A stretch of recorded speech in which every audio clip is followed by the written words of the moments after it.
자, 그러면 에티카랑 주역 두 번째 시간 시작하겠습니다. 에티카. 네. 지난 시간에 했던 걸 철학적으로 존재론 뭐 이렇게 표현할 수 있죠. 세계는 어떻게 존재하는가 이런 이야기를 좀 했죠. 대충 다뤘는데 오늘은 이제 그럼 어떻게 살 것인가 이 윤리학 이렇게 이야기를 좀 하겠습니다. 네. 좀 이야기하기 전에 신에 대해서 우리가 봤잖아요. 신을 다시 한번 규정을 해보면 이렇게 대충 이렇게 이야기할 수 있습니다. 예를 들어서 신이 여기 있으면 신이 여러 가지 속성을 통해서 이렇게 만물을 만들잖아요. 그죠? 이렇게. 그죠?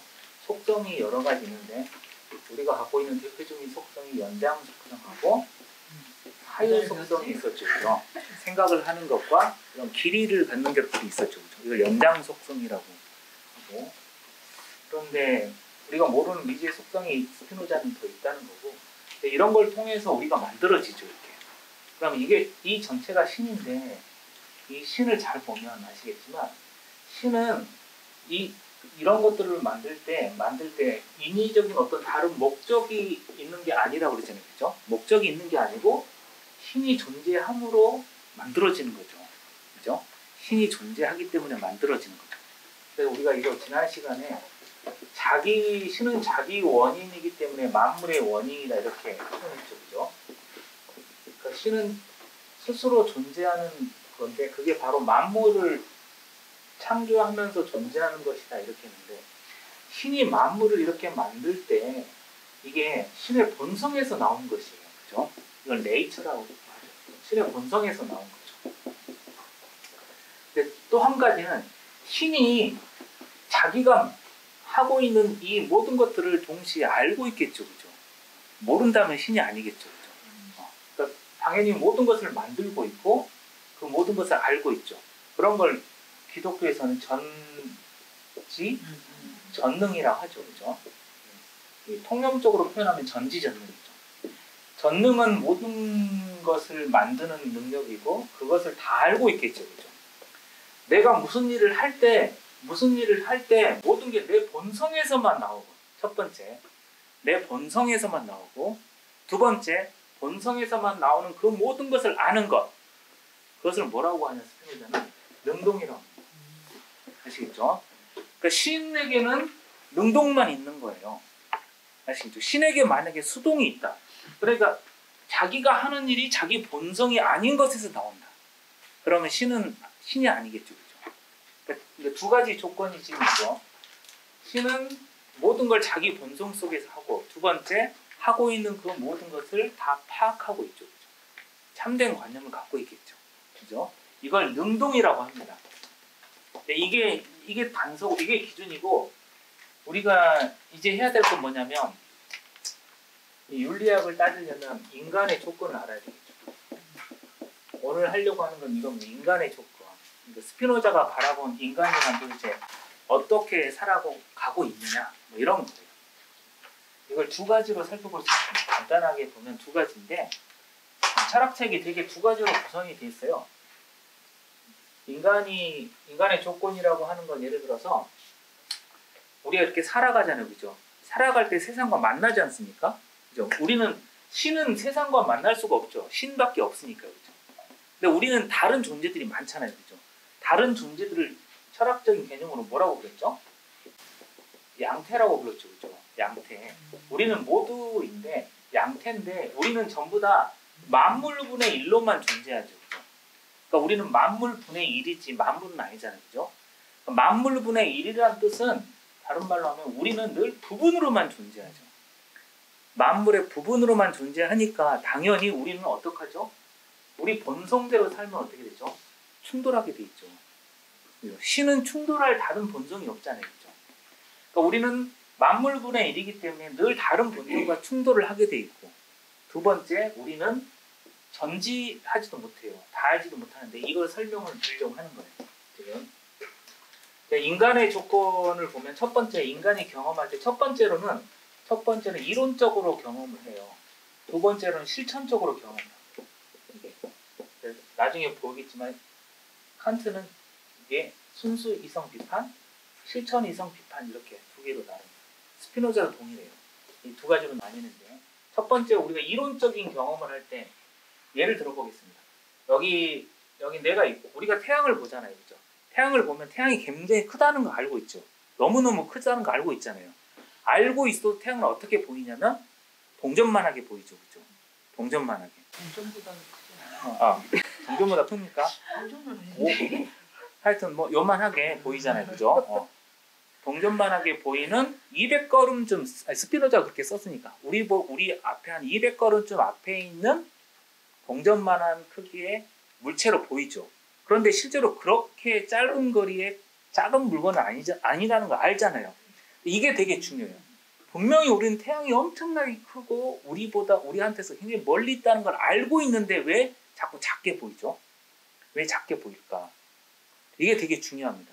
뭐냐면 스피노자의 핵심이 뭐냐면 우리가 어떻게 존재하느냐의 핵심이 뭐냐? 이론적인 것은 그러니까 우리가 어떤 관념을 가질 때 우리가 무엇을 인식할 때 어떻게 인식하냐면 무조건 우리의 신체를 경유해야 돼요. 그러니까 신체를 생략한 인식이 없어요. 스피노자한테. 아시겠죠? 그러니까 우리가 예를 들어서 데카르트 같은 경우는 철학자 데카르트를 스피노자가 비판을 많이 하는데 데카르트는 나는 생각함으로 고로 존재한다고 하잖아요. 그죠? 이걸 코기터로 합니다. 그러니까 존재 없이 그냥 생각할 수가 있어요. 존재 없이. 그런데 스피노자한테 이게 불가능해요. 그러니까 우리는 분명히 태양이 굉장히 크다는 걸 알아도 언제나 태양은 동전만하게 보여요. 이렇게. 이게 뭐냐면 우리의 모든 관념은 우리 신체를 통해서만 나타나기 때문에. 이해 가시죠? 그러니까 내가 태양이 크다는 사실을 알아도 동전만하다는 이 관념을 없앨 수가 없어요. 이 신체를 극복을 못하는 거예요. 이해 가시죠? 그러면 동전만하다는 이 관념, 동전만하다는 이 관념은 인식상으로 보면 거짓이죠. 그죠? 거짓이잖아요. 그죠? 이걸 스피노자 개념을 하면 부적합한 관념이라고 불려요. 태양의 실제를 비춰주지 못하잖아요. 그죠? 이게 바로 우리의 인식 조건이에요. 그러니까 양태들은 모두 다 이렇게 인식을 하게 돼 있어요. 그러니까 첫 번째는 부적합한 관념. 신은 참된 관념만 갖는다면 우리는 부적합한 관념을 갖는데 그 이유가 타락에서가 아니라 우리 신체를 경유하는 관념만을 갖기 때문에. 그러니까 신체를 배제한 인식은 있을 수가 없고 신체를 배제한 인식 자체가 되게 공허한 것이에요. 스피노자한테. 이게 이제 이론적인 관점이고, 그죠? 이론적인 관점에서 우리는 부적합한 관념을 갖는데 그 이유는 신체 때문이다. 이렇게 되어 있는 거죠. 이해 가시죠? 이해 가시죠? 그래서 신체론을 조금만 더 전개를 하면 철학자 중에 신체를 아주 강조한 철학자는 드문데요. 스피노자가 아주 대표적입니다. 니체 같은 사람은 또 있고. 어쨌든 이걸 잘 보겠습니다. 여기서부터 나오는 건데 신은 활동하는 것을 다 알고 있겠죠. 그죠? 활동하는 걸 모르면 안 되겠죠. 그죠? 그래서 그걸 전지전능이라고 불렀는데 이게 무슨 말이냐면 신을 절반으로 쪼개면 활동 능력과 사유 능력이 있다는 거예요. 이해 가시죠? 신의 존재를 딱 쪼개면 활동하는 능력이 있고 그걸 다 아는 능력이 있죠. 그럼 그 두 개의 절반이 동일해야 되겠죠. 그죠? 이걸 뭐라고 부르냐면 평행론이라고 부릅니다. 아시겠죠? 신은 자기가 활동하고 있는 걸 다 알고 있어요. 그죠? 이렇게 평행하게. 마찬가지로 우리는 어떻게 구성이 되냐면 우리의 신체와 정신으로 구성이 되어 있죠. 우리의 신체와 정신으로 구성이 되어 있는데 이 신체는 아까 뭐였죠? 연장 속성이죠. 지난 시간 말했듯이 정신은 사유 속성이죠. 이 두 개는 관계가 있을까요? 없을까요? 이 두 개는 관계가 없죠. 아시겠습니까? 그러니까 예를 들어서 지난 시간에 말했듯이 이 매직을 이렇게 밀 수는 있죠. 그죠? 왜냐하면 성격이 같으니까, 연장이니까. 그런데 정신은 사유 속성이니까 속성이 서로 다르죠. 그래서 영향을 줄 수가 없어요. 그러니까 내 정신으로 내 신체로 움직일 수가 없어요.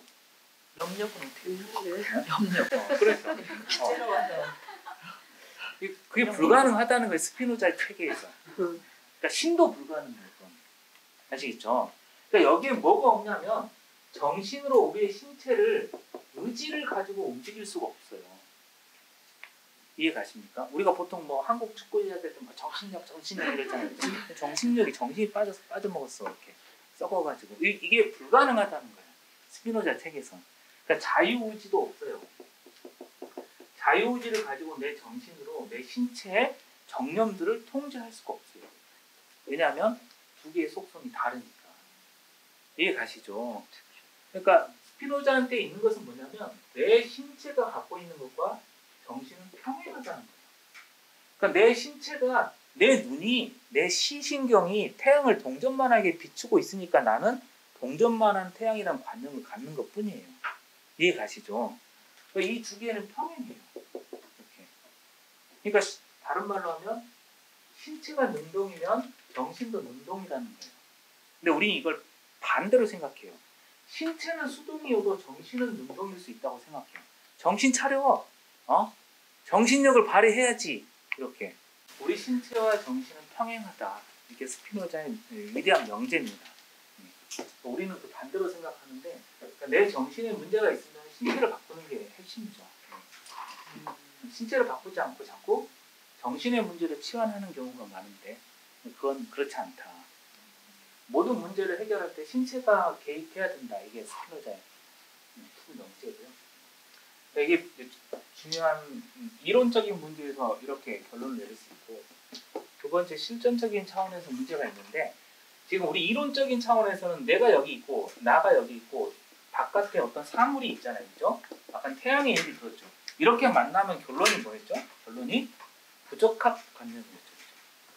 그죠? 거짓된 관념이 우리에게 생깁니다. 이걸 스피노자는 일종인식이라고 불러요. 일종인식. 일종인식, 이종인식, 삼종인식까지 있어요. 그런데 우리는 기본적으로 자연적으로는 우리는 잘못된 관념을 갖게 돼 있어요. 그러니까 이게 우리가 죄를 진 게 아니에요. 그게 아니고 양태의 기본적 조건이 그래요. 이해 가시죠? 누구의 잘못도 아니에요.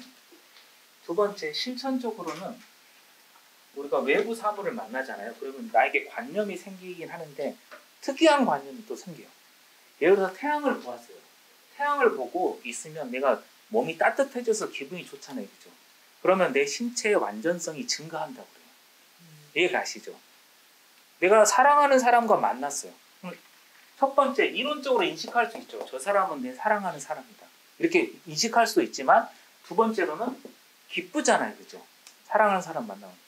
그 기쁨이 뭐냐면 스피노자의 정의에 따르면 내 신체의 완전성의 증가예요. 이걸 기쁨이라고 부릅니다. 기쁨에 대한 스피노자의 정의예요. 내 신체의 완전성의 증가예요. 그러니까 어떤 것이든 간에 내 신체의 능력이 증가하는 느낌. 그렇지 않습니까? 사랑하면 막 별도 따주겠다 그러잖아요. 그죠? 막 능력이 너무 증가하는 것 같아가지고 막 이렇게 사기를 막 이렇게 쳐도 막 그때는 막 다 받아들여 주잖아요. 그죠? 완전성이 막 증가해서. 반대로 완전성이 감소하는 걸 뭐라 할까요? 그러면 당연히 슬픔이겠죠. 그죠? 그러니까 우리는 타자를 만나면 이론적으로 인식할 수도 있고 두 번째로는 이렇게 완전성의 증가 감소로도 인식할 수가 있어요. 아시겠죠? 중요한 건 두 번째 거겠죠. 그죠? 문제는 뭐냐면 여기서 문제는 뭐냐면 존재하는 모든 양태들 이 모든 모두들은 모두의 핵심이 있는데 우리가 지난 시간에 신에게 무엇이 없다 그랬죠? 부정도, 결핍도, 제한도 없다 그랬죠. 그죠? 그러면 신에게서 만들어진 모든 만물들 전체도 부정도, 결핍도, 제한도 없죠. 그게 무슨 말이냐면 존재하는 모든 것들은 존재하는 순간 존재를 지속시키려고 해요. 이게 예를 들어서 이런 사물들도 갖고 있는 그것이 뭐냐면 관성 같은 거 아시죠? 그죠? 관성. 사물은 멈춰 있으면 계속 멈춰 있으려고 하죠. 밀면은 마찰력만 없으면 계속 움직이려고 하겠죠. 우리 생명체는 어떻게 되냐면 생명체는 나의 존재를 계속 지속시키려고 해요. 그게 양태의 본성이에요. 그러니까 내가 태어나자마자 난 죽을 거야 이런 양태는 없다는 거예요. 아시겠죠? 모든 양태는 자기 존재를 지속시키려고 하는데 그걸 철학적으로 코나투스라고 불러요. 스피노자 철학에서 나오는 중요한 개념으로 코나투스가 있죠. 그러니까 이것은 모든 양태가 갖고 있는 거죠. 그러니까 예를 들어서 여기 만물인데 만물분의 하나가 스스로 난 태어나자마자 살 가치가 없네 이러면 신에게 부정이 있는 거예요. 이게 불가능한 거예요. 그 모든 존재는 자기 존재를 지속시킨다. 무생물은 관성의 형태로, 우리 같은 생물은 생명체를 유지하는 방식으로. 이해 가시죠? 이게 본성이에요. 신 안의 본성. 그러니까 내가 살아야지 이것은 무슨 특정한 목적이 있기 때문에 그런 게 아니에요. 그냥 본성이에요. 나의 네이처예요. 그죠? 네이처인데 중요한 건 뭐냐면 나의 코나투스가 살아가고자 하는 것이잖아요. 이것을 다른 말로 하면 욕망이라고 부르요. 나는 막 살아가고자 해요. 그런데 잘 보세요. 이게 그냥 발동되는 게 아니에요. 욕망. 코나투스는 그냥 발동되는 게 아니고 내가 기쁘면 어떻게 될까요? 내가 기쁘면 기쁨을 더 늘리려고 하겠죠. 그죠? 안 그러겠습니까? 기쁨을 더 늘리려고 하는 코나투스가 발동이 돼요. 내가 타자를 만났어요. 그러면 내 완전성이 증가를 해요. 그걸 기쁨이라 하죠. 그 기쁨을 계속해서 늘리려고 하겠죠. 늘리려고 하는 욕망이 발동하겠죠. 두 번째, 슬프면 슬픔 속에서 벗어나려고 하는 욕망이 작동하겠죠. 그죠? 이해 가시죠? 그러니까 우리의 욕망은 작동하는데 코나투스는 언제나 작동하는데 기쁨을 경험하느냐 슬픔을 경험하느냐에 따라서 작동 방식이 다른 거죠. 그렇지만 다 동일하게 어쨌든 나의 실존을 지속시키려고 하는 욕망으로 나타납니다. 이해 가시죠? 그러니까 우리는 제가 지금 지속이란 말을 썼는데 우리는 계속 살지는 못하잖아요. 그죠? 계속 살지는 못하지만 그러니까 우리에게 무엇이 있죠? 우리에게는 시작이 있죠. 우리 존재의 시작점이 있잖아요. 그죠? 근데 신에게는 존재의 시작점이 없죠. 그죠? 존재의 시작점도 없고 끝점도 없어요. 신에게는. 그래서 신은 어떤 존재냐면 영원성의 존재라고 해요. 신에게는 영원성이 있고 우리에게는 영원성이 없어요. 그런데 대신 우리는 시작점은 있는데 우리에게 끝이 없어요. 우리는 그러니까 영원히 지속시키려고 해요. 시작점은 있지만. 그러니까 나는 30쯤 사니까 좀 많이 산 것 같은데 그만 살지 이런 존재는 없어요. 계속 살려고 하는데 외부 원인들이 많아가지고 어느 중간쯤 가면 이렇게 지속을 못하게 되죠. 누구는 60, 누구는 80 이렇게 되겠죠. 근데 80 돼서도 나는 맞아 진짜 죽어야 된다 이렇게 사는 사람은 없다는 거죠. 지속시키려고 하죠. 근데 뭐 하다 보면 체력도 떨어지고 막 힘들고 고통스럽고 하니까 이제 합리화시키는 거죠. 너만큼 살았으면 됐지 뭐. 잃을 것도 없는데 뭐 이렇게 됐잖아요. 그죠? 그런데 어쨌든 간에 나의 코나투스를 지속시키려고 하는 건 모든 양태의 기본 욕망이에요. 이건 거짓으로 말할 수 있는 게 아니고 그렇고 이 코나투스는 어떻게 작동하냐면 기쁨과 슬픔의 마주침에 따라서 작동하는 거예요. 여기서 조금 더 나아가서 자 그러면 양태의 기본 조건이 코나투스라면 즉 내 실존을 지속시키는 것이라면 양태에게 가장 좋은 최고의 덕은 뭘까요? 최고의 덕은 뭘까요? 내 실존을 잘 지속시키는 것이잖아요. 그죠? 실존을 지속시키려는데 일찍 죽어버리면 안 되잖아요. 그죠? 양태의 양태에게 최고의 덕은 실존의 유지예요. 유지. 그러니까 양태에게 최고의 덕은 이기주의예요. 내가 잘 살아남아야 돼. 잘 살아남지 않으면 뭐 그게 무슨 최고의 것이라도 의미가 없잖아요. 그죠? 잘 살아남는 것. 그러니까 스피노자의 철학은 기본적으로 이기주의의 바탕을 두고 있는 거예요. 내가 잘 살아남아야 돼. 그런데 문제는 뭐냐면 우리 삶은 잘 살아남으면 좋겠지만 그렇지 않다는 거예요. 타자와 마주쳐서 내가 어떤 상처를 받을지 몰라요. 어떤 상처를 받고 심지어 내가 죽을 수도 있어요. 타자를 만나서 너무 큰 고통 속에서 아니면 뭐 칼로 찔린다든지 이해 가시죠? 그걸 뭐라고 부르냐면 자연 상태라고 부릅니다. 우리가 자연 상태 속에 있으면 어떤 타자를 만나서 우리가 어떤 기쁨을 겪기는 거의 어려워요. 타자를 무작위로 만나서는. 슬픔을 더 많이 겪게 되고 슬픔을 겪으면 어떻게 되죠? 내 완전성이 계속해서 감소하죠. 완전성이 감소하면 우리는 어떻게 되죠? 여기서 뭐가 발동되죠? 코나투스가 발동되죠. 실존을 지속시키기 위해서. 실존을 지속시키기 위해서 슬픔을 감수시키려고 하는데 내가 저놈을 만났는데 내가 완전성이 감소했어요. 그럼 저놈만 떠올리면 내가 슬퍼져요. 이걸 뭐라고 부르냐? 증오라고 부르죠. 증오의 철학적 스피노자의 정의는 그 외부 원인의 관념을 동반하는 슬픔이에요. 아시겠습니까? 증오는 간단히 정의 내릴 수 있습니다. 외부 원인의 관념을 동반하는 슬픔이에요. 그러니까 증오는 슬픔의 계열인데, 그러니까 이게 쉽게 표현하면 저놈만 생각하면 내 완전성이 떨어지는 거죠. 이게 증오입니다. 그러니까 우리는 슬픔 마주침을 계속하게 되면 증오에 사로잡혀요. 증오에 사로잡히는 가장 큰 문제점이 뭐냐면 내가 증오를 발산하면 상대방도 동일하게 증오로 화답하는 거죠. 그러다 누가 죽을지 모르는 거죠. 두 번째, 더 큰 문제는 내가 계속해서 증오를 한다는 건 뭐냐면 내가 안 그래도 완전성이 감소했는데 증오를 함으로써 내 신체 능력을 계속 떨어뜨리는 거예요. 계속해서 슬픔이 더더욱 축적되고. 그러니까 증오는 증오를 낳는다 하는 표현은 뭐 그런 의미겠죠. 그죠? 그러니까 자연 상태에서는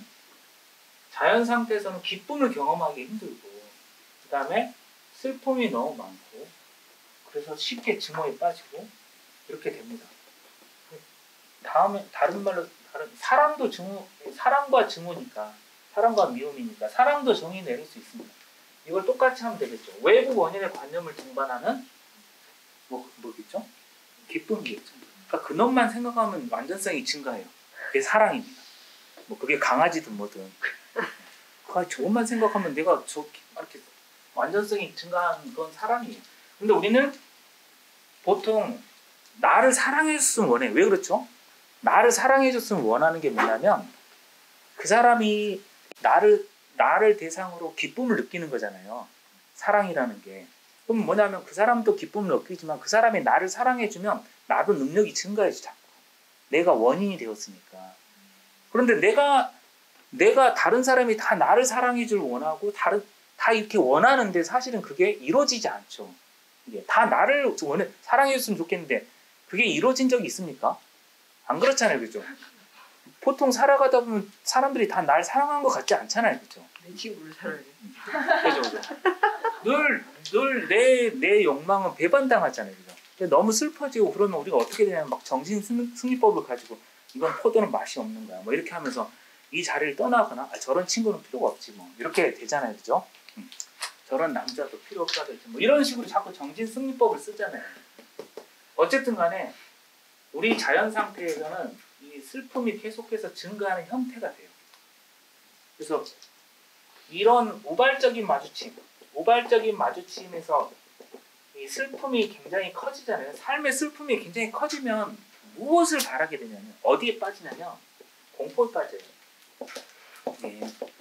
공포에 빠지면 뭘 자꾸 바라냐면 희망을 찾아요. 공포나 희망 전체 이 모든 것은 전부 다 내 삶이 커다란 위험에 처했다는 뜻이에요. 내가 공포에 빠지거나 희망을 바라고. 이 공포하고 희망이 이게 전제군주가 사용하는 기제예요. 이게. 어쨌든 간에 예 그렇죠. 이 공포하고 희망은 같이 묶여 있는 거예요. 이게. 그러니까 전부 다 슬픔의 계열이에요. 슬픔의 계열. 우리 삶에 슬픔이 너무 많아지면 공포에 사로잡히고 공포에 사로잡히면 세상을 인식하기보다는 뭔가 이 미신이나 이런 걸 자꾸 바라게 돼 있어요. 그러니까 이 스피노자의 그 분석에 따르면 우리가 자연 상태에 산다는 것은 슬픔, 희망과 공포 속에 사로잡혀 있다는 뜻이에요. 그래서 성직자가 이때 등장하고 정치인이 등장하고 이렇게 됩니다. 그러니까 정치인이고 성직자인 상태예요. 희망과 공포의 상태란 이게 우리 삶이 이렇게 지배되는 상태고, 그래서 이제 우리 조건은 이렇습니다. 기본적으로 우리는 이제 자연 상태 속에 살고 있고, 제가 해석하는 방식에 따르면 만약에 우리가 지금 사회 상태에 있는데 사회 상태로 봐야 되는데 사회 상태에 살고 있지만 우리가 공포와 희망이 지배되고 슬픔에 강하게 중독되어 있다면 사실은 우리 사회는 자연 상태에 다를 바가 없는 거예요. 제가 보기에 언제든 자연 상태에 돌입할 수가 있는 것이고 그런 건데, 우리가 지금 슬픔에 가장 많이 빠져 있고 첫 번째가 부적합한 관념이었고, 그죠? 부적합한 관념 속에 있었고, 두 번째가 뭐였죠?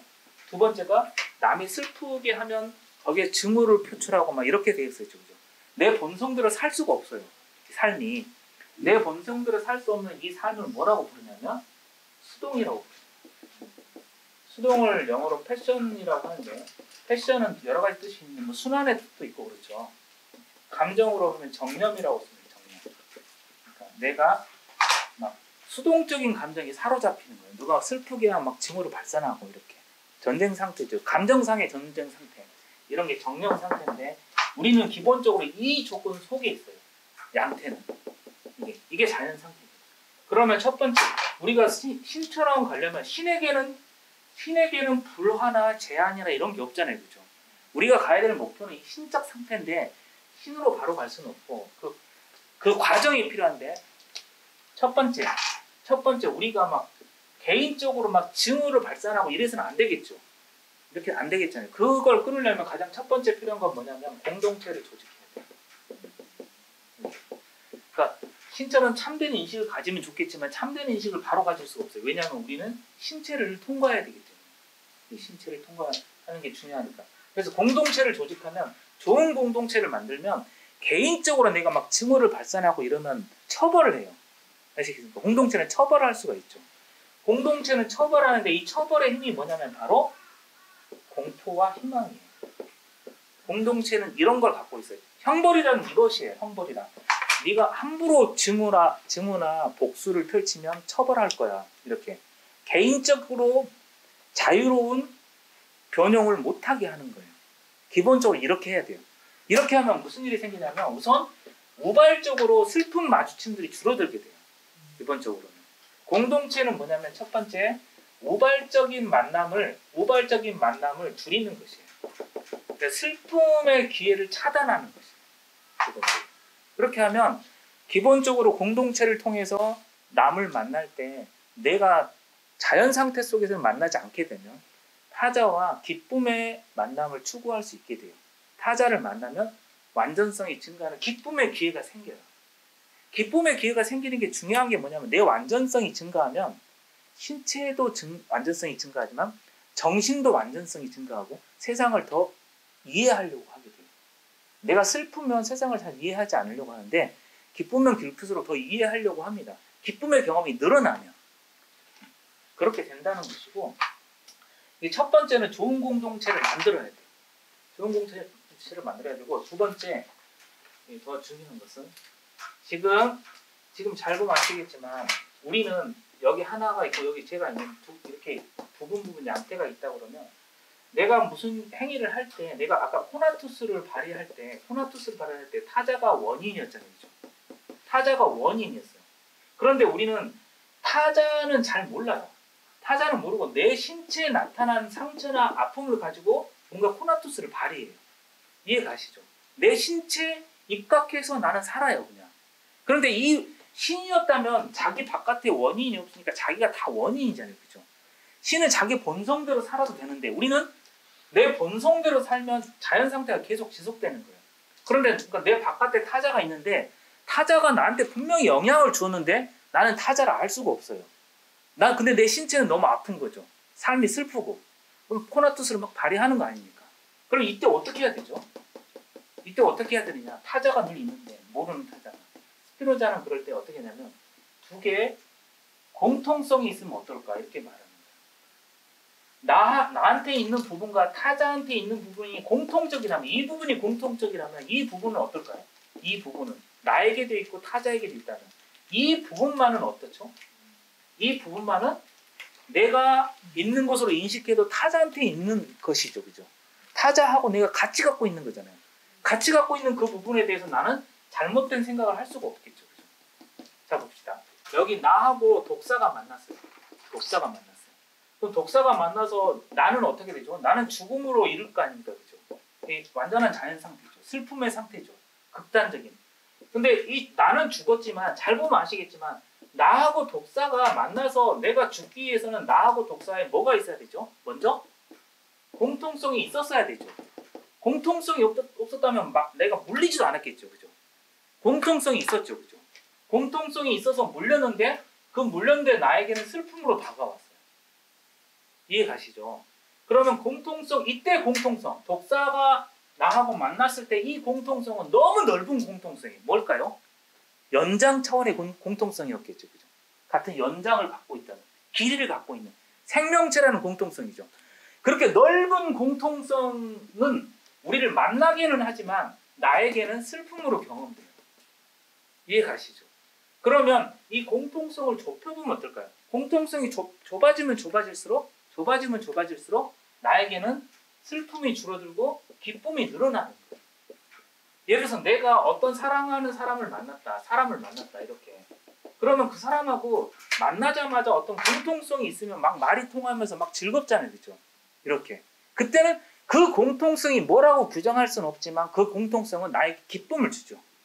그죠? 그때 우리는 인간이야. 이런 공통성보다는 굉장히 좁은 공통성을 갖잖아요. 이때 좁아진 공통성을 확인하면 그 순간 우리는 기쁨을 경험하고 그 기쁨은 뭐냐면 나에게도 있고 타자에게도 있는 것이에요. 그죠? 그럼 난 잘못된 인식을 할 수가 없어요. 그 기쁨의 순간에는. 이해 가시죠? 그러니까 스피노자의 해결은 뭐냐면 우리는 부분으로 존재하는 양태인데 실존하는 타자와 공통성을 조그만 공통성이라도 계속 확보해 가면 그 공통성이 형성되는 부분만큼은 계속 기쁨의 증가일 것이다. 이런 것이죠. 이해 가시죠?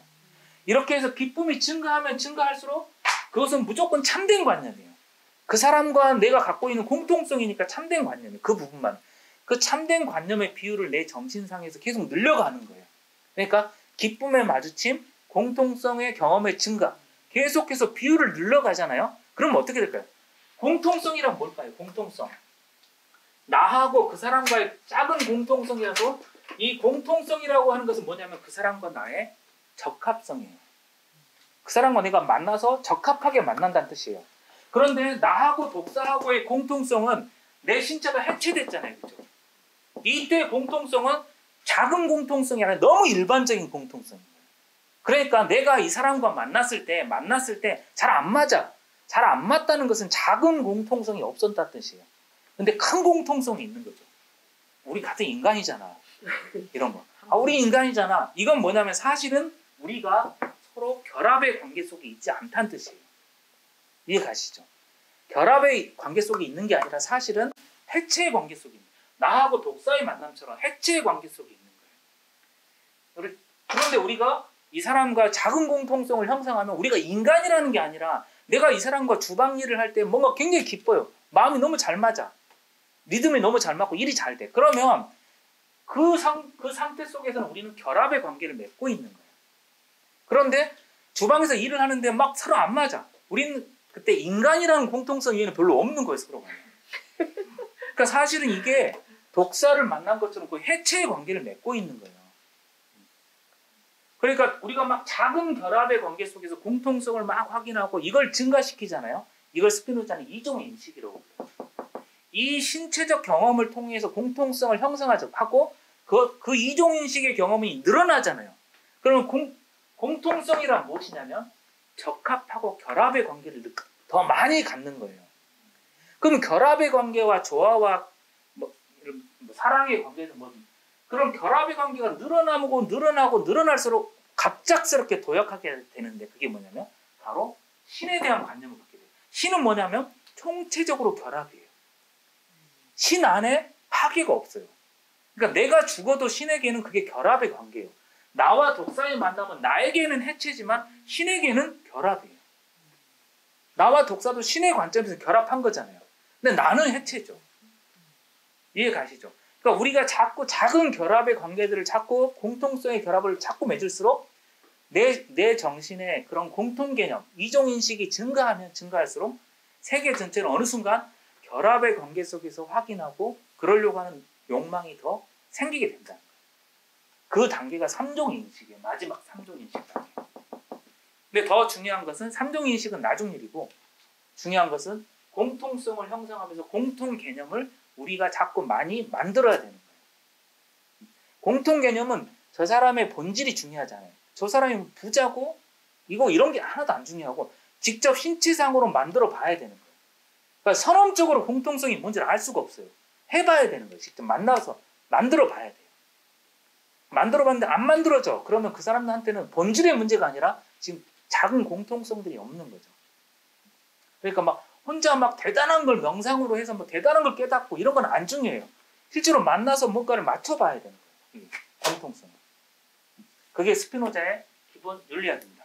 이상 마치겠습니다. 수고들 하셨습니다. 문제하기 어려운 걸 참 이렇게 쉽게 정말 너무 운이 좋네. 피카 얘기 정말 많이 들었는데 너무 쉬워서 의심이 가는데요. 혹시 아닌 거 아니야? 그리고 또 참고로 또 독사하고 만났을 때 꼭 내가 해치는다는 보장은 없어. 독사는 괜찮을 수도 있어. 사람 독이 훨씬 무섭다는 썰이 있거든. 이 공통 개념, 자잘한 공통 개념의 합대를 지금 우리가 제일 쉬운 말로 하면 우정이라고. 네, 연애는 그렇게 되기 없잖아. 여러 명하고 이렇게 합대되면 안 되잖아요. 이거는 이제 이 둘이 밀도가 높아야 되고, 근데 우정은 막 이렇게 넓혀가면 굉장히 많은 사람하고 공통 감각을 갖는데 다 좋은 관계를 유지해요. 네, 소외되지 않고. 연애는 그게 좀 어렵죠. 시작하겠습니다. 그러니까 지난주 했던 말을 잠깐 이제 복습을 하면 이제 우주 만물은 기의 이합 집산이다 이 얘기를 했었죠. 그리고 그 기라는 것을 이제 다시 구체적으로 말하면 음량이다. 음량의 이합 집산으로 만물이 만들어진다고 얘기를 했고 그것이 이제 대표가 이제 천지로 대표되고 그 천지 그 사이에서 길을 찾아가는 것이 인간이다. 그렇게 얘기를 하면서 이제 그 천지인해서 이제 그걸 삼재라고 한다. 그러면 그 어떻게 살아갈 건가 하는 걸 이제 생각할 때 천지인이라는 세 개의 어떤 그 조건이라고 해야 되나요? 그걸 이제 음양의 기호로 나타내는 그 경우의 수가 8가지더라. 그래서 거기서 나온 게 뭐라고요? 8개. 8개 건태리진 손감간곤. 요건 이제 이름이고 거기에 각각 해당되는 현상이든 어떤 형상이 있었죠. 그죠? 하늘, 그 다음에 태는 연못, 리는 불, 지는 우레, 소는 바람, 감은 물, 그 다음에 가는 산, 고는 땅. 네. 그렇게 8개가 있다. 그리고 이제 이 8기운에 모이고 흩어지고 막 이러면서 세상 만물이 거기서 이제 생성이 되고 천지도 운행되고 생명이 거기서 탄생하고 문명도 다 거기서 이제 구축이 됐다. 그리고 인간도 그 기운과의 어떤 그 이합집산으로 살아가고 있고 우리 몸에도 그 기운이 있겠죠. 그죠? 어떤 우리도 그 이합집산의 산물이니까 기의 이합집산의 산물이니까 거기까지 이제 8개가 이제 형성된 거고 그 기운들이 이제 펼칠 수 있는 그 기운이 다시 조합이 돼서 펼칠 수 있는 어떤 인간사의 많은 상황들 조건들 그걸 이제 어디에 다 담을 수 있다? 64궤 그 뭐 가득 그려진 표 있었잖아요. 그게 이제 64궤 64가지의 어떤 범주로 이제 얘기할 수 있는데 거기가 이제 그 말하자면은 역경인 거죠. 거기까지가 경. 그러니까 음량으로 음량이라는 어떤 기운이 서로 조합해서 8개를 만들고 8개가 겹쳐져서 64개가 이루어지고 거기까지 이제 가 이제 주역의 전부다라는 거잖아요. 그 뒤에 이제 표. 근데 그거 이제 하나하나 이제 구성이 된 건 이제 뒤에 살펴보겠죠.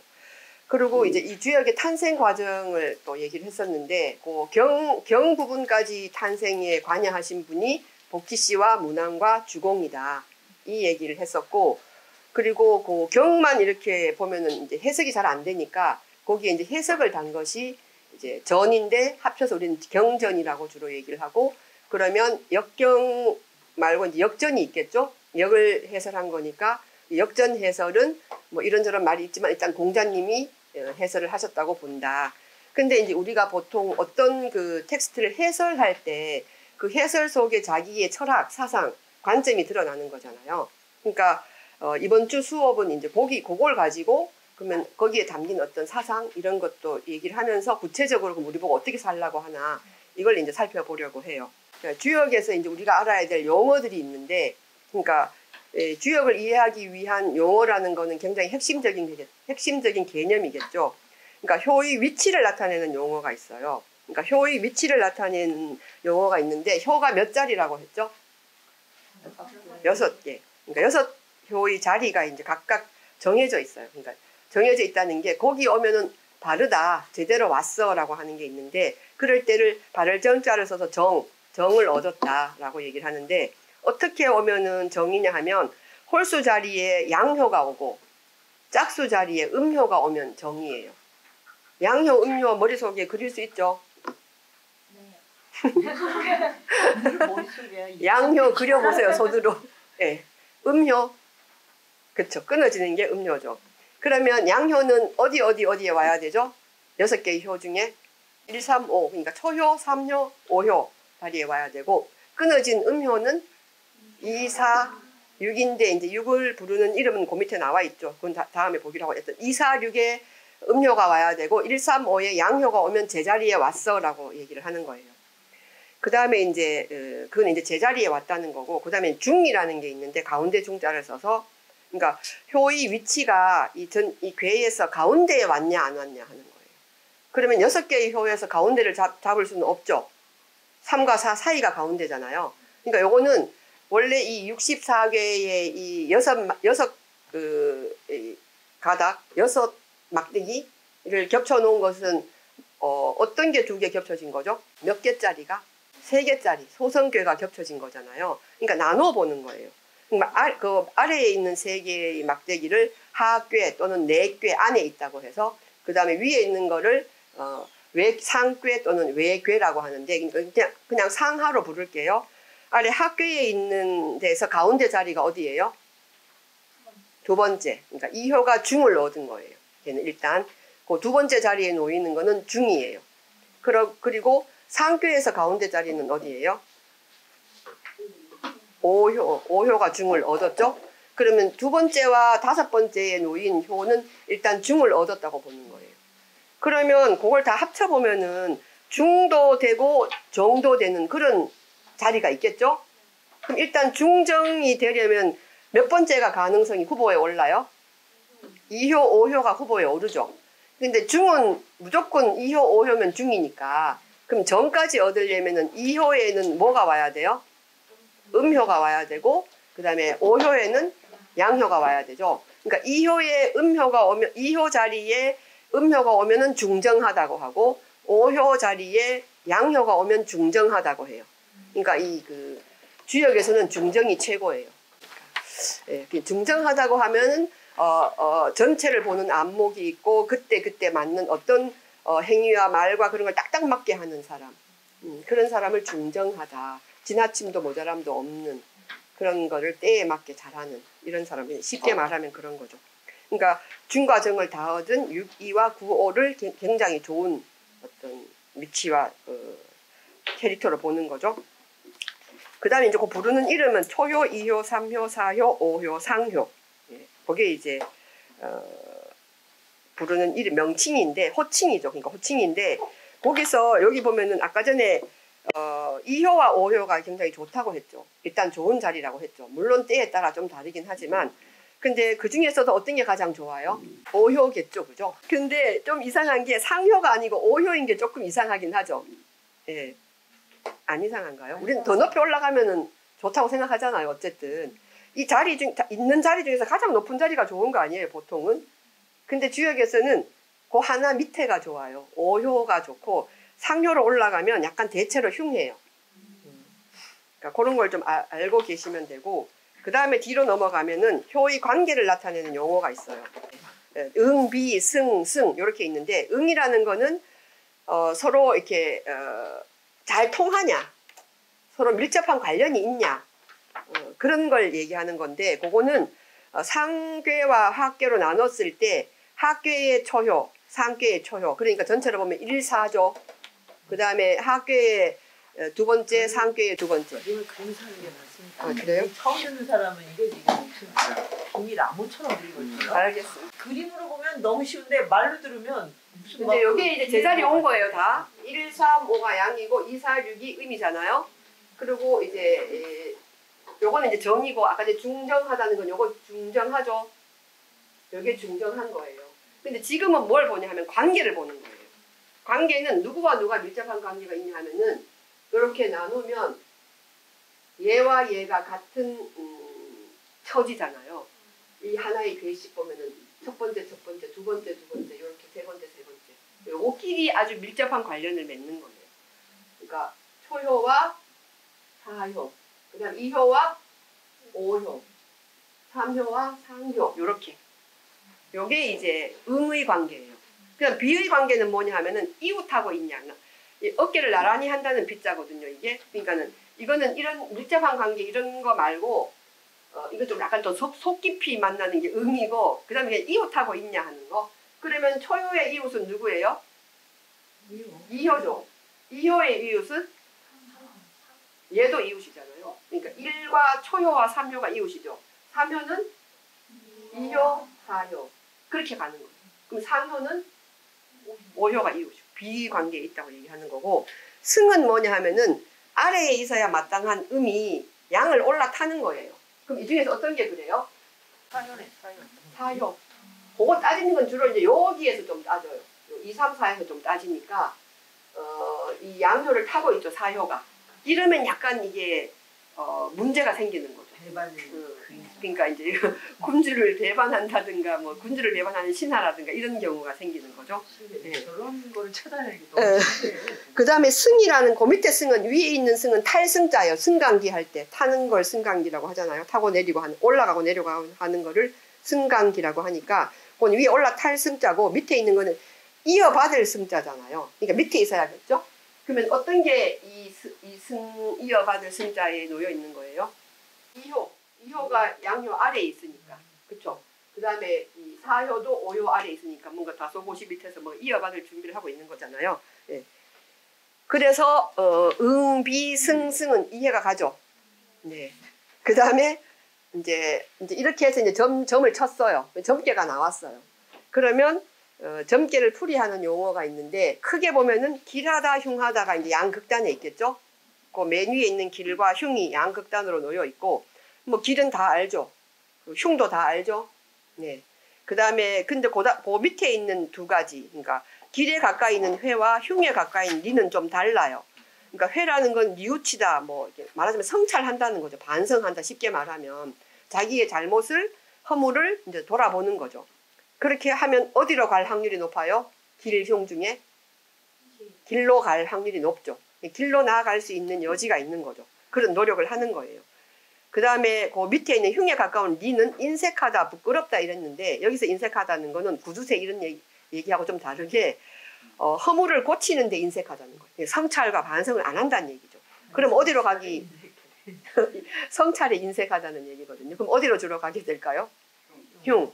그래서 부끄럽게 되는 거죠, 결국. 그리고 그 가운데 있는 무구, 그거는 이제 허물이 없는 거예요. 길하지도 않고 흉하지도 않은 허물이 없는 상태. 요걸 얘기하는 거고, 그리고 이 길흉과는 약간 좀 다르게 어떤 상황을 얘기하는, 그게 이제 려라는 게 자주 나오는데, 요거는 이제 위태롭다, 위험하다는 뜻이거든요. 요거는 이제 뭐 려, 길, 뭐 려, 뭐 흉 이런 식으로 이렇게 같이 붙어서 앞에 주로 쓰이는 거예요. 근데 이제 이런 용어를 보면 이 해석자의 철학이 좀 드러나는 거죠. 그 전체 주역에서는 뭘 중요하게 생각하는 거구나 하는 게 좀 드러나지 않나요? 그러니까 여기에 이 상황과 사건 속에 등장하는 그 캐릭터 자체, 고유의 어떤 캐릭터보다는 뭘 중요하게 생각해요?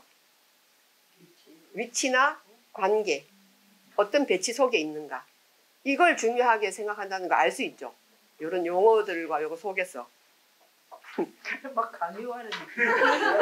자연스럽지 않고. 아니 지금 여기 보면은 그렇지 않아요? 이런 사람은 뭐 어때 이러지 않잖아요. 이런 자리에 이렇게 누구랑 이웃하고 있냐, 응을 누구랑 하고 있냐, 뭐 이런 거 정이냐 중이냐 이런 걸 자꾸 얘기하잖아요. 그 얘기는 그 관계 속에서 이 사람이 자기가 있어야 할 자리에 있는가, 어떤 그 전체 이 그룹 속에서, 그리고 그 상황 속에서, 그리고 누구와 어떤 관계를 맺고 있는가, 누구와 가까이 지내고 있는가, 이런 걸 계속 보는 거니까 관계나 어떤 배치, 뭐 위치 이런 걸 중요하게 생각한다는 걸 알 수 있죠? 네, 있어야 합니다. 그래서 이제 그런 걸 좀 알 수 있고 거기 이제 그리고 이제 공자님이 이제 요거를 이제 해석을 하셨다고 했는데 거기서 보면은 이런 상황과 조건 배치에 딱 맞게 행동하는 훈련을 계속해서 하는 거죠. 예, 그게 이제 공자님이 말씀하시는 예에 맞다라는 거예요. 그게 예이고 그게 이제 주역에서 말하는 중이기도 하고 중정하다는 게 어떤 건가? 그 예에 맞게 행동하는 거. 그리고 이제 그거 이제 몸에 완전히 익혀져서 저절로 이렇게 드러나면 공자님은 그걸 이제 인이라고 말씀하셨고. 그러니까 그런 걸 좀 생각하시면 되고. 그래서 공자님은 이러한 어떤 예라든가 인이라든가 그런 것들이 관계 속에서만 가능하다고 보신 거예요.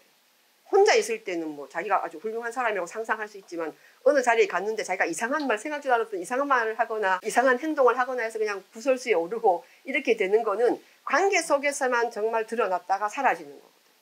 그러니까 여기서는 어떤 주체가 완전히 있다기보다는 관계 속에서 내가 만들어졌다가 흩어졌다가 한다고 보는 거예요. 이 주요. 예.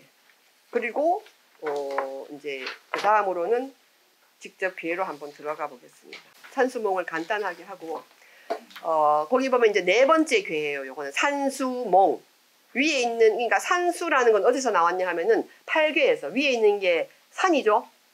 간괴인데 그거는 산이라고 8괴를 펴놓고 보세요.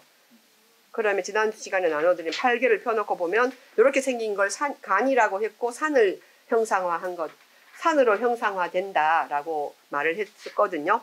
그러니까 우리가 눈으로 보이는 상이니까 의미를 이름으로 붙이기보다 눈에 보이는 상으로 붙여야지만 금방 알아볼 수 있잖아요. 그래서 위에는 산이 왔고 밑에는 물이 왔어요. 산 아래 물이 이제 있는 거죠. 주로 산 아래 밑에 물이 있다는 얘기는 샘이 솟는다고 주로 우리가 샘으로 만나잖아요. 그러니까 이제 이 산 아래 물은 그러니까 물도 상황에 따라서 다양하게 해석이 가능한 거죠. 여기에 물은 샘물이고 샘물 하면 되게 좀 발랄하고 퐁퐁 솟아나고 뭔가 이렇게 호기심이 많고 생기발랄한 그런 걸 조금 그런 느낌이 들잖아요. 근데 나왔는데 물은 결국에는 어디로 가는 거예요? 흘러서 바다로 가죠. 냇물아 흘러 어디로 가니 이거 있잖아요. 근데 아직은 어디로 가야 할지 몰라요. 자기가 이 산은 이제 금방 이제 막 솟아났기 때문에 그래서 붙은 이름이 몽이에요. 이치에 어둡다, 어리다. 그러니까 이제 이 어둠에서 벗어나야 되겠죠. 그래서 그러면 이제 이치를 깨쳐서 이제 뭔가 이렇게 밝음의 세계로 이제 와야 되는 거죠. 그게 이제 교육이에요. 배움이고 배움이 이루어져야 되고 배움을 하려면 당연히 가르침이 있어야 되고 그게 이제 교육인데 그래서 산수몽은 주로 배움, 교육 요걸 상황으로 이제 설정해 놓고 말을 하는 거거든요.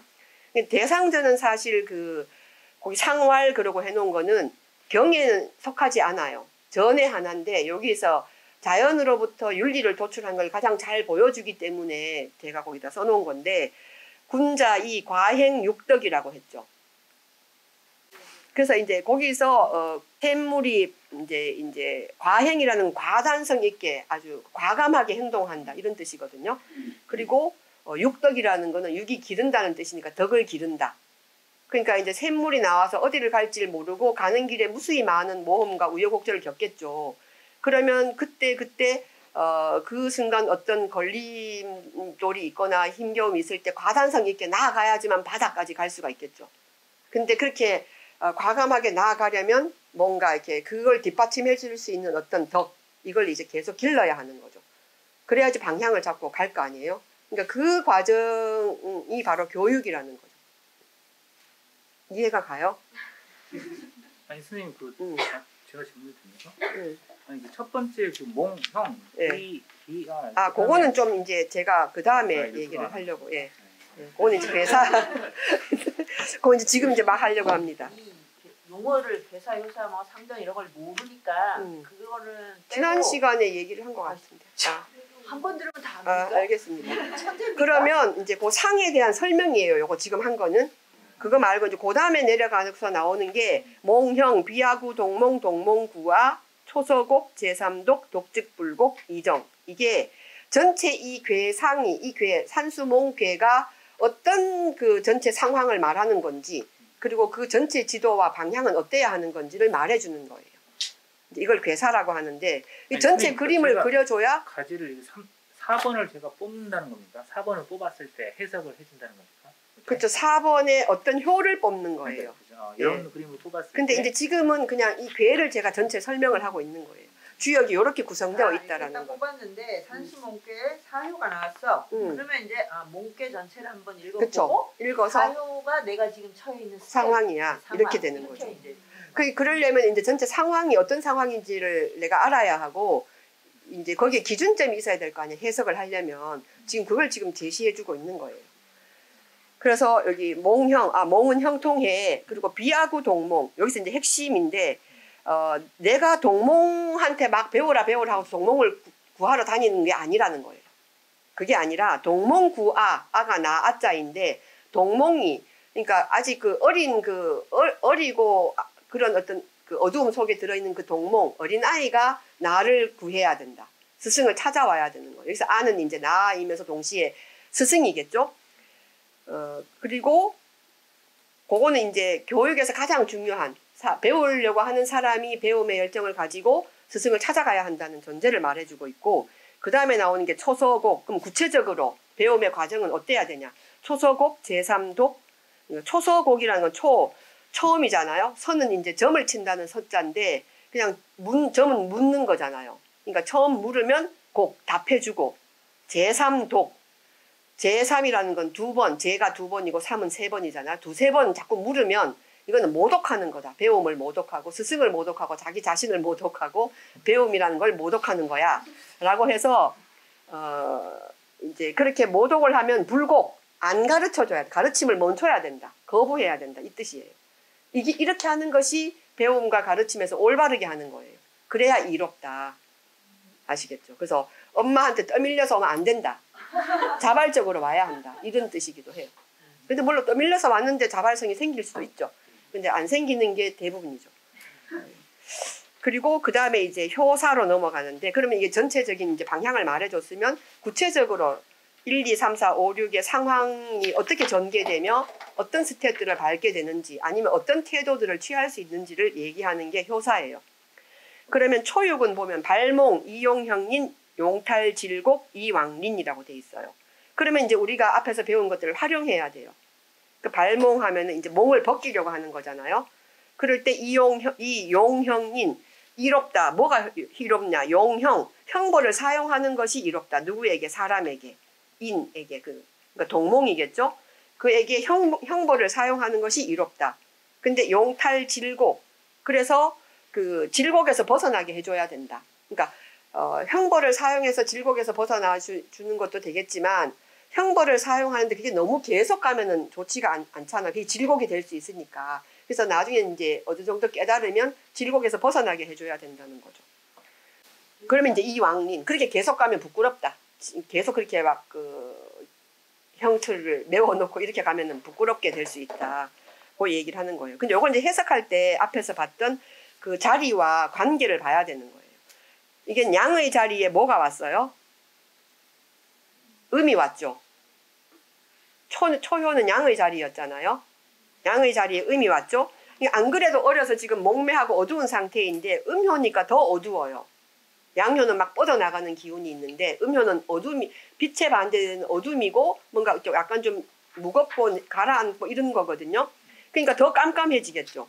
그러니까 요거는 이제 어린아이가 처음 교육을 받을 때 그 깜깜함, 이걸 이제 얘기하는 거고, 그렇게 이제 그럴 때는 이 계율이나 뭐 원칙, 규칙을 딱 정해서 아예 틀을 잡아줘야 한다. 엄격하게 해서. 그게 중요하다. 근데 그렇게 하다 보면 뭔가 스스로 깨달을 수 있을 때가 오는데, 그러면 그 족쇄를 풀어줘라. 그렇게 이제 얘기를 하는 거고, 9.2로 넘어가면 포몽길, 납부길, 자극가예요. 길 이렇게 좀 나오죠. 근데 9.2는 아까 제 그 자리에 봤을 때 어떤 자리였어요? 정이 되려면 뭐가 돼야 되죠? 음효가 와야 되죠. 근데 지금 양효가 왔잖아요. 그치만 주역에서는 정이냐 중이냐 중에서 중이 훨씬 더 중요해요. 중을 이루면 정은 어지간히 가질 수가 있어요. 근데 정을 이룬다고 해서 중을 가질 수는 없어요. 무슨 말인지 알겠죠? 어떻게 알아? 그래요? 그러니까 아니 이게 중이 훨씬 중요. 중은 정까지 포함하는 어떤 그 덕성이라는 얘기예요. 그냥 찾지 말아야 되겠다. 네. 그 넘어가고. 그래서 이게 이제 이 양이 굉장히 긍정적인 에너지로 쓰일 수가 있어요. 중의 자리에 왔기 때문에. 그리고 괴상을 한번 보면 양효가 2개밖에 없죠. 6개 중에서. 이효와 상효에 왔는데 그 중에서 중을 얻은 게 이효니까 이효가 이 교육의 장에서 가르친 스승의 역할을 하는 거예요. 중요하게. 그렇게 해석을 해요. 그러면 이제 이 스승은 모든 그 포몽, 그러니까 이제 포몽이라고 해서 어두운 자들을 다 포용해야 되는 거죠. 그런 가르칠 힘을 가지고도 있고 그렇게 또 해야 되기도 하고. 그다음에 이제 납부라고 하면 납은 받아들인다. 부는 이제 여자이잖아요. 그러니까 뭐 아내를 받아들인다, 부인을 받아들인다 이렇게 얘기를 해도 되고. 그러면 이 어둠에 있는 사람들, 음의 상태에 있는 사람들을 다 받아들여야 된다. 그러면 그렇게 하는 어떤 이 힘을 가진 존재이기 때문에 이 사실 전체 괴에서 보면은 초효 바로 다음이기 때문에 전체로 보면은 저 위에 있는 오효가 아버지나 뭐 군주로 본다면 요거는 신하거나 자식이잖아요. 근데도 자극가 이 자식이 가정을 꾸려갈 수가 있어요. 가정을 이제 운영해 갈 수가 있는 거죠. 집안을. 그런 정도로 이제 위치 지어지는 거예요, 이게. 결혼하라는 뜻입니까? 납부가? 뭐 이 효가 나오면 그렇게 그 여자를 받아들이면 기례라고 해석할 수 있어요. 이 효가 만약에 점괘에서 나오면. 결혼할까 말까. 그 다음에 6.3으로 넘어가면 이제 물용, 취녀, 견금부, 이게 여기 아주 부류궁, 무유리가 나왔잖아요. 갑자기 뭐 배움을 얘기하다가 물용, 취녀, 그 여자는 취하지 말어 이러고 견금부, 볼견자에 세금자 돈이니까 돈 있는 남자 부가 금부잖아요. 금부를 보면 몸을 잃어버려. 불유궁, 궁이 몸인데 그냥 아주 그냥 돈 때문에 그냥 다 그냥 갖다 바치는 거예요. 자기 몸을. 그런 걸 지금 상황을 얘기하는 거고, 무유리는 이로울 바가 없다는 거예요. 갑자기 이제 배움을 얘기하다가 이렇게 이제 얘기를 하는 거는 배움에 가장 장애가 되는 게 아마 이 돈과 부와 이런 쾌락 이런 게 아닌가. 삶이 굉장히 위태로운 자리거든요. 그래서 돈과 쾌락에 빠지면 이제 방법이 없는 거죠. 이런 사람은 가르칠 수가 없으니까 아예 그 뭐 뭔 몽인지도 말을 안 하는 것 같아요. 그리고 이제 육사로 넘어가면 곤몽린. 곤몽린인데 이 곤몽은 곤란함에 곤경에 빠졌다는 거잖아요. 이 어리석은이 곤란함에 빠졌다고 얘기를 하는 거고, 그래서 린이 부끄럽다고 했었잖아요. 곤몽의 상태에 빠져서 부끄럽다 이렇게 이제 해석이 되는 거죠. 그럼 요거는 보면은 음의 자리에 음이 왔으니까 정한데 중을 얻지 못했어요. 그리고 6.3과 6.5 두 사이에서 여기서 누구랑 가까워야지만 배울 수가 있어요. 예, 2효. 그렇죠. 9.2와 가까이 있어. 왜냐하면 그 사람이 지금 가르침을 펴는 사람이 위치에 있으니까. 질문 이해 자체도 지금 어려울 텐데. 그런데 지금 6.4는 보면 9.2와 가장 멀리 있어요. 그러니까 배움으로 가장 멀리 떨어져 있는 거죠. 그럼 바로 이제 9.5가 더 먼데요 이렇게 할 수 있지만 9.5는 응을 하잖아요. 6.5는 6.5와 9.2는 응을 한다 그랬죠. 그러니까 가까워요. 뭔가. 근데 그것도 없는 6.4는 굉장히 힘들죠. 그러면 이제 배움과는 완전히 딴 세상에서 살고 있는 거고, 그러면 이제 6.5로 넘어가서 동몽길. 이제 이건 다시 중을 찾았죠. 아, 상황 파악이 됐어, 이제. 어떤 상황인지 알게 됐어. 그러니까 자세가 어떻게 달라지는 거예요? 어린아이의 마음으로 다시 배우려고 하는 자세가 되는 거죠. 그래서 길한 거예요. 그러니까 아무리 자기가 나이가 많든 윗자리에 있든 어린아이의 마음으로 배우려고 하면 무조건 길한 거예요. 배움의 자세는 그래야 한다는 걸 얘기하고 있고, 그 다음에 이제 상구는 경몽, 분리, 위구, 리어구. 그러니까 이거는 이제 상구는 가르침을 펼 수 있는 사람이긴 해요. 2개의 양효 중에 하나니까. 근데 너무 이게 중도 지나쳤고 너무 그 끝에 가 있어요. 이 몽의 끝에 가 있어서 좀 음의 자리에 양이 와가지고 강하기만 해요. 정도, 중도 얻질 못했어요. 중정중 어느 하나도 얻질 못해서 가르침의 태도가 너무 강압적이다. 그래서 경몽이에요. 꼰대 아니야, 꼰대. 그쵸. 무조건 그냥 나 때는 이랬어라고 갈 수도 있고, 경몽, 이렇게 격이라는 게 이렇게 충격을 강한다 할 때 그 격, 때릴 격 뭐 이런 거잖아. 격파한다 할 때. 그러니까 너무 강압적이 돼서 안에 있는 그걸 깨우쳐주기 위해서 어둠을 벗겨줘야 되는데, 그래갖고 오히려 이 사람이 도적처럼 되는 거죠. 오히려 그 어둠이 더 두꺼워지도록 만드는 거예요. 그래서 도적이 된다. 위구. 그러면 불리하다. 이롭지가 않다. 이렇게 해석을 하는 거죠. 그래서 배움의 자세는 내가 자발적으로 배워야 해. 그 다음에 또 하나는 어린아이 마음으로 배우면 어느 상황 위치에 있더라도 기회. 이 두 가지를 꼭 기억하면 좋겠습니다. 네, 그게 이제 산수몽에서 해석해낸 배움의 윤리이고요. 그 다음에 나오는 게 택산함이라고 31번째 괴인데 요 택산함을 뽑은 거는 주역에 또 이렇게 재밌는 것도 있다. 요걸 좀 알려주려고 하는 건데 주역이 이런 게 있을 거라고 상상도 못했어요. 그래서 한번 보면은 택은 이제 8개에서 봤을 때 연못이고 기쁨을 얘기한다고 얘기했어요. 그리고 요거는 사람으로 보면은 소녀에 속해요. 그 3개씩 나눠보면은 맨 음효 3개가 딱 3효가 있을 때 맨 아래에 있는 게 맨 맏딸, 그 다음에 두 번째 있으면 둘째 딸, 맨 위에 있으면 이제 막내 딸이거든요. 그러니까 소녀예요. 그리고 그러면 양의 그 부호가 3개 있을 때 맨 아래에 있으면 장남, 두 번째 있으면 차남, 그 다음에 세 번째 있으면 막내 아들, 그러니까 소남이 되는 거죠. 그러니까 요거는 가만히 보면은 아래 위로 딱 분리시켜 놓고 보면은 소녀와 소녀가 위에 있고 소남이 밑에 있어요. 그렇죠?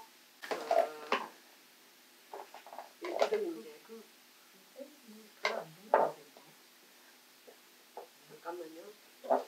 이렇게. 여기 이제 소녀라는 거예요. 이렇게 3개에서. 이렇게 맏딸, 둘째 딸, 셋째 딸. 그 다음에 여기 이렇게 있으면 장남, 차남, 막내 아들이니까. 여기 막내 아들이잖아요. 여기 왔으니까. 그리고 이건 소녀고. 이렇게 된다는 거예요. 그 둘이 만났어요, 이제. 근데 이게 함이라는 둘이 만났는데 그 둘이 만나면 어떤 일이 벌어질까요? 느낌이 막 오죠. 막 이렇게 느낌이 파박파박 와요. 그래서 거기서 계명이 붙었어요. 함이라고. 함이라는 건 모두 다라는 뜻도 있지만 느끼다는 뜻도 있어요. 이제 우리가 보통 쓸 때는 그 밑에 마음심을 집어넣어서라고 쓰지만 여기에서 마음심을 빼고 한 거는 마음심 하면 사람이 주로잖아요. 근데 여기서는 삼라만상의 교감을 뜻하기 때문에 마음심을 빼고 모두 다 느낌 이렇게 되는 거예요. 그리고 이제 대상전은 약간 좀 넘어갈게요. 그냥 여기서는 괴사는 함형 리정 취녀길 함 모두가 모두를 느끼는 이 함은 형통해. 느끼니까 어떻게 돼요? 형통하다는 건 소통이 잘 되는 게 형통하잖아요. 막 소통이 잘 돼요.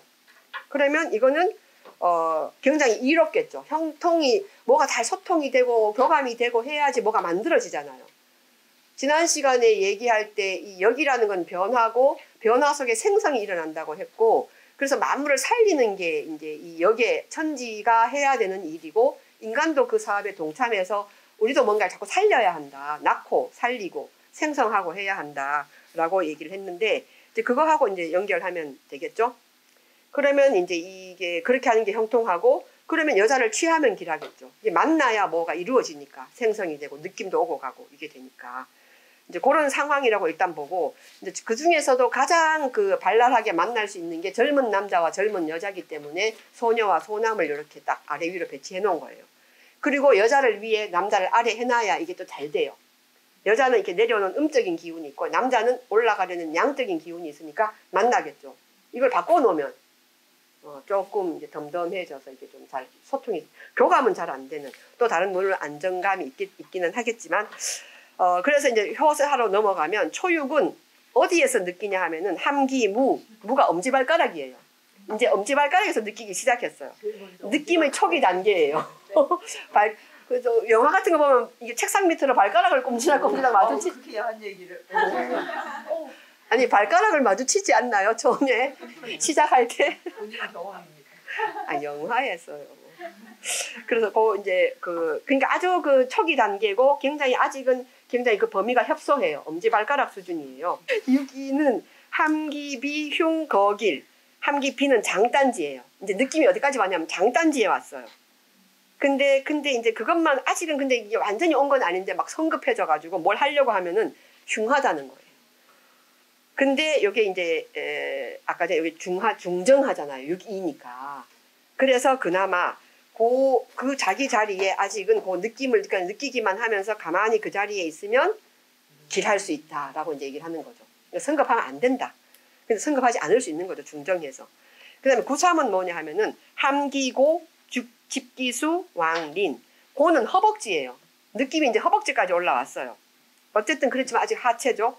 그리고 하체의 최상위에 있는 거고 괴상으로 봤을 때도 괴의 구성으로 봤을 때도 아랫괴의 맨 위에 있는 거죠. 3효니까. 근데 중을 벗어났어요. 그래서 약간 위태로워. 뭔가 막 하려고 해. 그러니까 제자리에 가만히 지키고 있으면 좋은데 9.3이니까 제자리에 오긴 왔잖아요. 정을 얻었죠.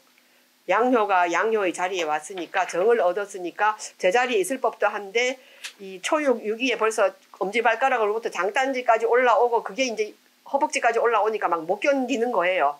그래서 막 뭔가를 막 하려고 막 해요. 그리고 막 위에 저 위에 보니까 이 9.3하고 만나는 게 상육이잖아요. 그게 또 음양으로 만나기도 하고 막 이러니까 이게 막 가만히 있기가 힘든 거죠. 그래서 이럴 때 막 그걸 따르려고 하는 그런 고집을 부려요. 집기, 수. 그래서 막 가요. 가면 어떻게 된다는 거예요? 부끄럽다. 부끄러워 수치를 당한다. 이런 얘기를 하고 있는 거죠. 그러니까 이제 연애할 때 이걸 잘 활용을 해야 돼요. 요 함께를. 갖고 다니면서 장단지야, 발가락이야 이러고 있는. 네. 그다음에 구사로 넘어가면 정길, 회망, 동동, 왕래, 붕종, 이사. 그러니까 이제 엄지발가락, 장단지, 허벅지까지 해서 이제 하체가 다 끝나고 이제 위로 올라와요. 그럼 이제 심장쯤 오게 되겠죠. 그러면 이제 정길, 회망 하면 이제 바르게 하면 길하다. 이제 이런 어떤 앞에서 말했던 그런 주의사항들을 주의하고 그렇게 하면 이제 후회가 없어지는데, 근데 이제 얘가 지금 어떻게 하고 있냐 하면은 마음이 막 설레고 너무 막 마음이 들뜨고 이래서 동동왕래. 요거는 그 음하고 이 행동이 너무 잘 맞아요. 동동거리면서 왔다 갔다 하는 거죠. 이제. 막 마음이 설레니까 가만히 못 있고 괜히 왔다 갔다 하고 그렇게 되지 않나요? 그쵸? 그거는 잘 알죠. 뭐 이거는 말하지 않아도 저보다 잘할 것 같고요. 그리고 이제 그런데 마음이라는 거는 굉장히 넓게 교감을 할 수 있는, 마음은 정말 끝간데가 없을 수 있잖아요. 마음으로 뭔가 교감을 하면 끝간데가 없을 수 있는데 그 마음을 그냥 한 자리에 여기 구사랑 같이 이렇게 아주 깊이 응하는 게 누구예요? 초육이죠. 예. 그러니까 초육한테 마음이 막 가 있는 거죠. 그러니까 이제 마음을 좀 넓게 쓰면 좋을 텐데 마음이 온통 초육한테만 쏠려 있어요. 이 인간의 마음이 우주를 다 꿰뚫어 볼 수도 있는데 그렇게 하지를 못하고 엄지발가락만 생각하고 있는 거죠. 이제 그런 어떤 상황을 지금 얘기하고 있는 거고, 그 느낌이 이제 그런 지경에 와 있는 것. 이제 그러다가 이제 9호로 넘어가면 9호는 중정하죠. 그렇죠? 그래서 아주 좋잖아요. 상황 판단도 잘하고 있고 느낌도 잘할 것 같아요. 근데 함기, 매, 무회예요. 일단 무회, 후회가 없어. 근데 함기, 매는 등짝살이에요. 이게 등짝 여기 살. 가장 둔감한, 감이 잘 안 느껴지는 그 등짝살이 그 매거든요. 그럼 이거는 이제 어떻게 돼야 되냐. 이 지금 9호를 보면은 정중하죠. 또 유기하고 응도 아주 바르게 잘하고 있죠. 모든 자격을 다 갖췄어요. 그리고 이 느낌의 개인, 그 택산 함께의 군주의 자리에 있어요. 이 느낌의 달인일 수 있는 거죠. 그러면 이 정도의 이 등짝이라고 하면 이제 우리가 알 수 있는 게 감각기관하고 좀 멀잖아요. 촉각을 느낄 수는 있지만 가장 좀 촉각이 둔감한 게 이 등짝인 것 같거든요. 그래서 우리가 등짝을 잘 후려치잖아요. 그럼 별로 통증을 크게는 못 느끼죠. 그래서 그 등짝이 인간의 감각기관하고 좀 거리가 멀고 촉감도 가장 좀 둔하고, 그렇다는 얘기는 사적인 어떤 그런 느낌, 그런 어떤 사사로운 느낌, 그런 것들이 좀 가장 적다는 뜻도 되고 집착이 가장 적을 수도 있다는 뜻도 되고, 그렇다는 얘기는 다시 말하면 굉장히 그 느낌의 범위가 굉장히 넓을 수가 있다는 얘기죠.